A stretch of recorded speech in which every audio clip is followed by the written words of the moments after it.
Hey, True Believers. Chris Mack coming at you today with Wolverine number 3. And I have to say, guys, these first 2 issues were relatively entertaining. This one, for me, in a nutshell, was underwhelming.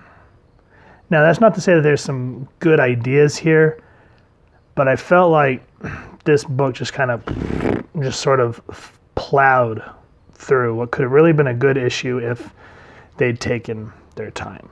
Now, with that said, the beginning really kind of irked me because here we are. This is the Green Lagoon, which is kind of like their bar. And very out of character. Who would actually see Magneto sitting there with a Sentinel tiki cup? From, the old Claremont days to the Nicasia days to the Lobdell days, Magneto's always been very dignified, refined.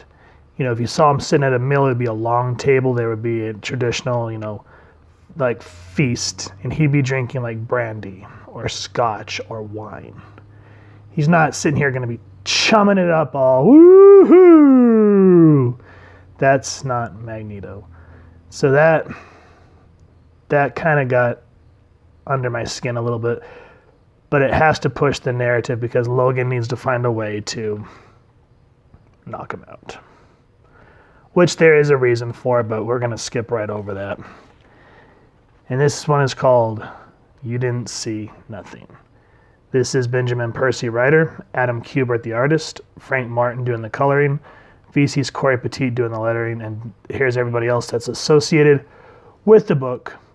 And Wolverine was created by Lynn Wein. Now, we are continuing on with the Flower Cartel.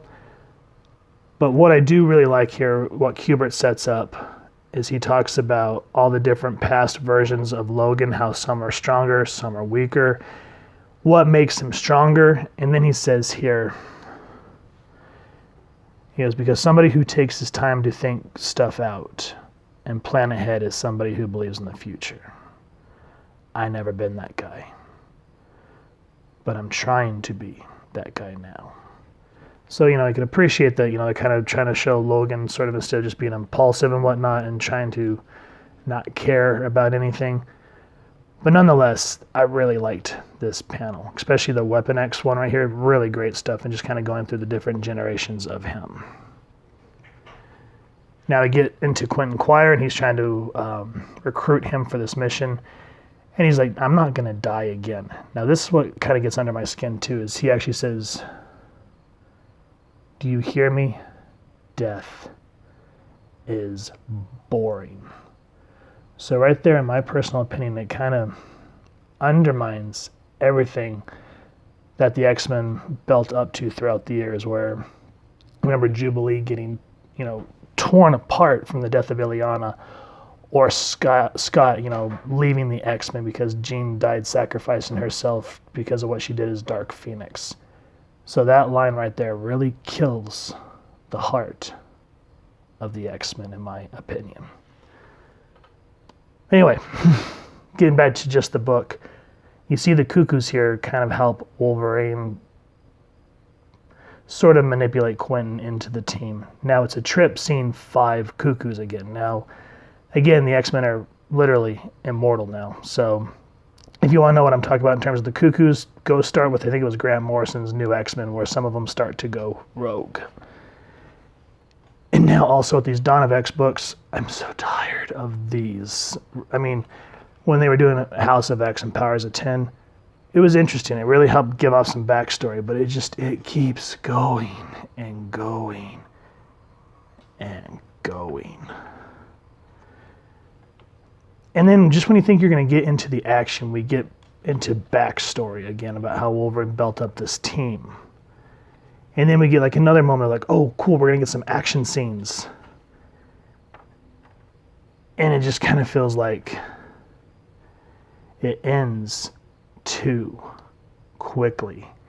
And that's what I meant by underwhelming, is instead of seeing all this action, like you remember the Executioner song from the 90s where there were moments of silence and somberness because Xavier was dying, and then it'd be ramped up with like Apocalypse trying to purge the TK virus from him, or the X-Men fighting. And you remember the scene with Cable, what was it, Cable, Bishop, and Wolverine, and they're like, "Are you gonna be okay, Logan?" And he's like punctured lung and broken ribs. He's like, "Give me a minute," and he just jumps into the action. But instead we get more stopping to talk. And I understand dialogue, but again, this is a visual medium. And there's moments for talking, but again, what's more important is the fact of, I just forgot what I was going to say. It's one of those mornings where I don't have enough coffee. But anyway, this to me just felt like there are a lot of characters that were not written correctly, Magneto really being one of them. Now, I do appreciate what Percy's trying to do, where Wolverine's trying to redeem himself. That was interesting. But overall, this book just really was underwhelming.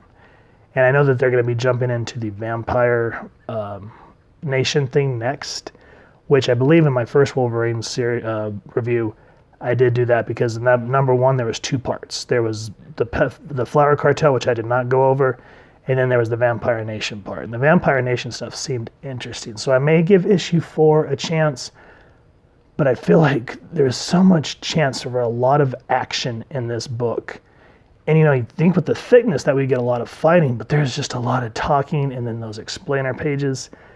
So I don't know. I'm glad that I got it. I'm glad that I read it, because anytime you see Wolverine at least doing some kick butt stuff, and it's not Adam Kubert, right? Is it Andy Kubert? I forget.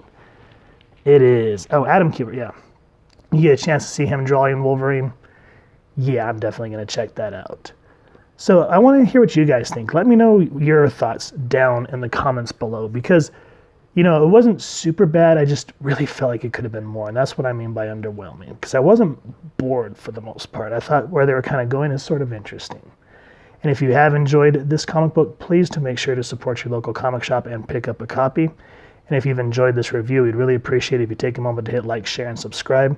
Helps the club channel more than you could possibly know. And if you won't mind hitting that fancy little adamantium bell next to subscribe, that way as we continue to upload content, you guys can come to the channel, and we, just as I said, love to hear your feedback. And with all that said, I hope you all continue to have an absolutely amazing day reading, and happy hunting, true believers.